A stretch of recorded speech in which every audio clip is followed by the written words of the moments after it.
Good morning. Good morning. On November 19th, 2002, the senior senator from Delaware voted in support of the act to create the United States Department of Homeland Security. In the years preceding that vote and the years since, Joe Biden has worked for the safety and security of our country and the well-being of every American. The walk to this podium may be short, but it represents a lifetime of service. 36 years as a United States Senator, 8 years as the Vice President of the United States, and now as our President. Through it all, we have had no greater champion of our department and our mission. We are deeply honored on our 20th anniversary to be joined by the 46th President of the United States of America. Everyone, please rise and give a warm welcome to President Biden.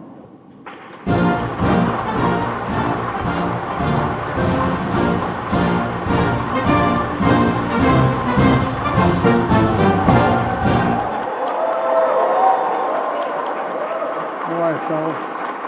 Please, thank you. Thank you, thank you, thank you. You're very nice. Thank you.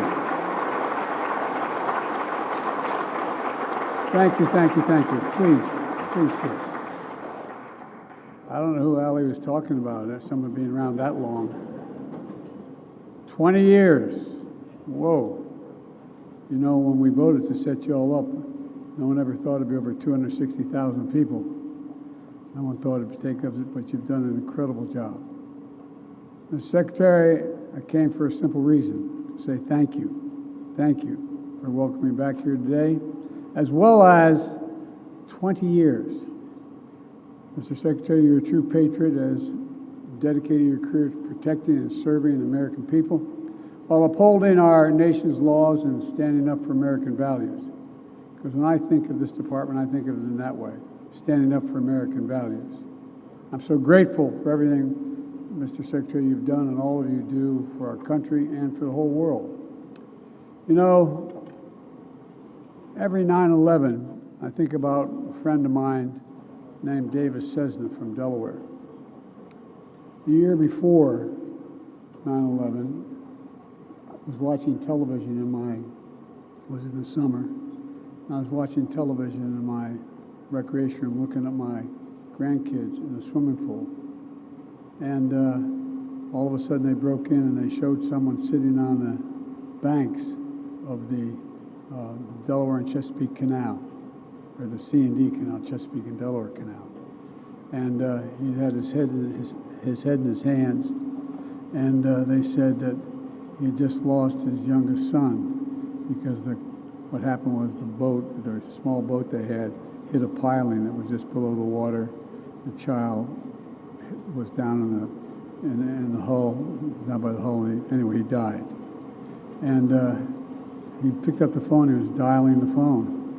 And as I watched him dial the phone, my phone rang. He was calling me to tell me what had just happened and ask what he should do.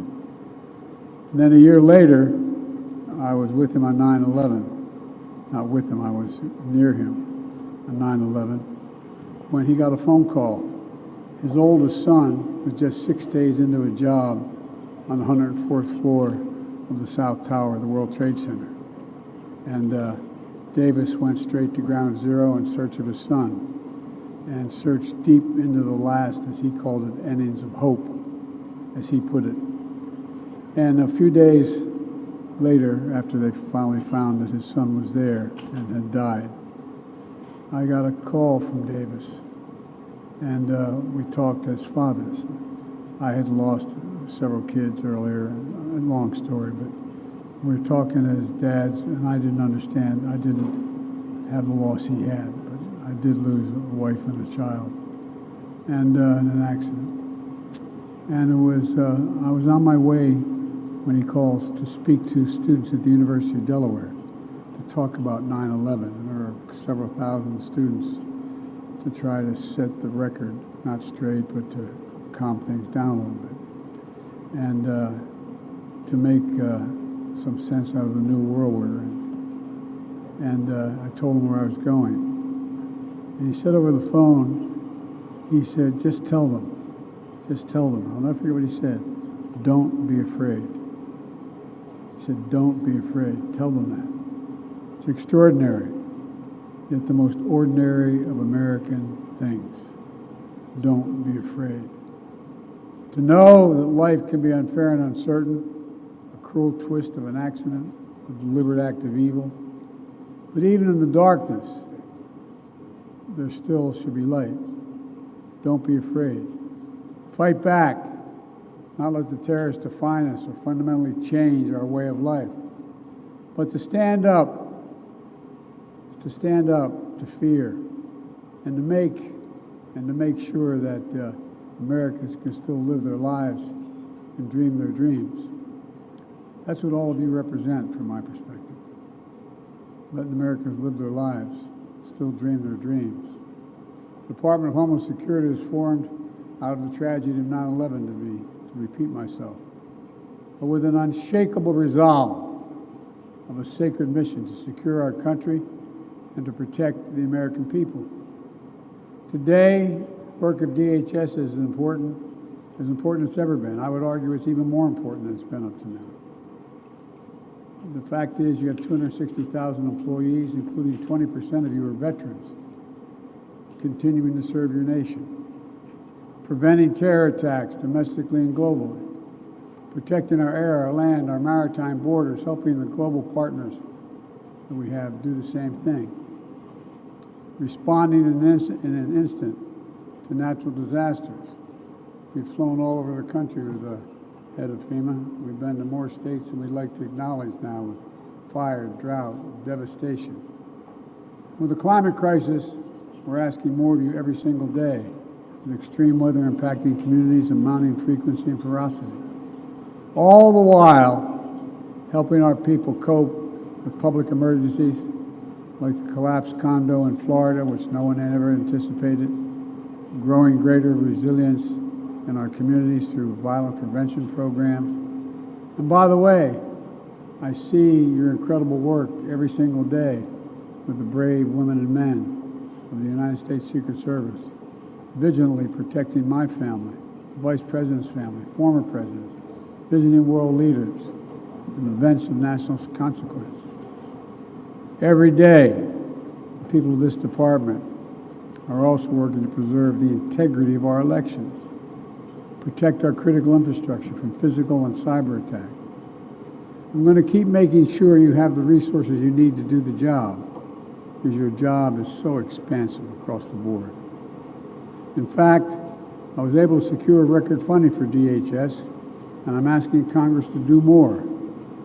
In the 20 years since DHS began, the world has become more interconnected, more complicated than ever, and new threats are emerging with the incredible advances in technology. Some are frightening, those advances. Many are reassuring. But yet, because of you, America is safer, it's stronger, and is better prepared to meet whatever threat we face. And the threats are mounting, they're not diminishing. But we have you. And I know the stakes and the stress of the job take an incredible toll. Yet every single one of you answer the call every day.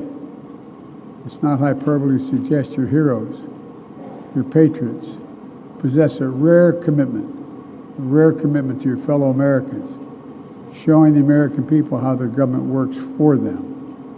You give them confidence. You represent the best of us. Duty, devotion, courage, honor, service before self. It's truly noble. While I'm speaking to you, the leaders here, there's so many people out in the field putting their lives at risk as I speak to you. As we commemorate 20 years of this remarkable department and all its key elements, so many I can't mention all of them in one moment: Coast Guard, Secret Service, FEMA, the Transportation Security Administration, Customs and Border Patrol, Immigration, Customs Enforcement, and U.S. Citizenship and Immigration Services, Cybersecurity, Infrastructure, Security Agency, the Federal Enforcement and Training Center. On behalf of the American people, and I mean this, On behalf of the American people, I came for a simple reason, as I said, to say thank you. Thank you, thank you, thank you. American people know you're there, but they have no idea just how many of you there are, how many people put their lives on the line every day for you. And we owe you. You know, on this day, we also honor those who gave the full devotion to their nation and serving in this department. We remember them. We've got to remember them all. It matters. Because unlike in other engagements, many of them don't get to be known, don't get to be celebrated. We also know this is not just the person who works the job, who serves, it's the whole family. And that's the part I think that we sometimes underestimate. There was a line from the English poet John Milton, I've quoted before. He said, "They also serve who only stand and wait." They also serve who only stand and wait. We owe your families so damn much. So damn much. They have a sense of what you're doing. They know some of it in detail, the chances you're taking. But every day, every time you walk out of that house, that door closes behind you, they wonder, and they serve. So I thank your families who had to stand and wait, so they're hoping their loved ones will come home just as they left the door. They serve as well. I think maybe that's the hardest part for most of you, is knowing what your families are facing. There's no greater responsibility for government than ensuring the safety of the American people and those who serve and protect us all. On behalf of the American people, I want to thank you. I mean it from the bottom of my heart. Thank you for your service. Thank you, thank you, thank you. I know it's a small thing, but we mean it. And I don't think they get to see your faces, get to know who you are, have any idea all the risks so many of you take. It's important they know. So God bless the patriots of the Department of Homeland Security, and may God keep all of the folks you have in the field safe and secure, because we need them. We need them badly. Again, thank you, thank you, thank you.